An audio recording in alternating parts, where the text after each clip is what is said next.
ಸಾವನ್ನು ಮೀರಿಸಿದ ತಾಯಿಯ ಪ್ರೀತಿ. ಮಗುವಿನ ಅಸ್ಥಿಪಂಜರವನ್ನೇ ಎದೆಯಲ್ಲಿ ಹೊತ್ತು ಅಲಿಯುತ್ತಿರುವ ತಾಯಿ ಮಂಗನ ಕರುಣಾಜನಕ ದೃಶ್ಯ. ಬೆಂಗಳೂರಿನ ಮೆಟ್ರೋ ನಿಲ್ದಾಣವೊಂದರಲ್ಲಿ ಮಂಗನ ತಾಯಿಯೊಂದು ತನ್ನ ಮೃತ ಮಗುವಿನ ಅಸ್ಥಿಪಂಜರವನ್ನೇ ಬಿಡದೆ ಹೊತ್ತು ಸಾಗುತ್ತಿರುವ ದೃಶ್ಯ ಪ್ರಯಾಣಿಕರ ಕಣ್ಣಂಚಿನಲ್ಲಿ ನೀರು ತರಿಸಿದೆ. ಮಗು ಸಾವನ್ನಪ್ಪಿ ದಿನಗಳೇ ಕಳೆದಿದ್ದರೂ ಆ ತಾಯಿ ಮಾತ್ರ ತನ್ನ ಮಗು ಜೀವಂತವಾಗಿಲ್ಲ ಎಂಬ ಕಟು ಸತ್ಯವನ್ನು ಒಪ್ಪಿಕೊಳ್ಳಲಾಗದೆ ಅಸ್ಥಿಪಂಜರವನ್ನೇ ತನ್ನೊಂದಿಗಿಟ್ಟುಕೊಂಡಿದೆ. ಮೆಟ್ರೋ ನಿಲ್ದಾಣದ ಆವರಣದಲ್ಲಿ ಮೌನ ವೇದನೆಯಿಂದ ಓಡಾಡುತ್ತಿರುವ ಈ ಮಂಗನ ವರ್ತನೆ ಪ್ರಾಣಿ ಪ್ರಪಂಚದಲ್ಲಿರುವ ಅಗಾಧವಾದ ಬಾಂಧವ್ಯಕ್ಕೆ ಸಾಕ್ಷಿಯಾಗಿದೆ. ಈ ಹೃದಯ ವಿದ್ರಾವಕ ದೃಶ್ಯವನ್ನು ಕಂಡ ಪ್ರಯಾಣಿಕರು ತಾಯ್ತನದ ಈ ಅಂತಿಮ ಸತ್ಯವನ್ನು ನೋಡಿ ಮಮ್ಮಲಮರುಗಿದ್ದಾರೆ.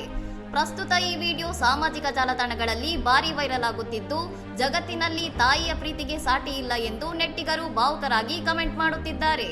ಇನ್ನಷ್ಟು ಸುದ್ದಿಗಳಿಗಾಗಿ ನೋಡ್ತಾ ಇರಿ ಸೌರಂ ಟಿವಿ.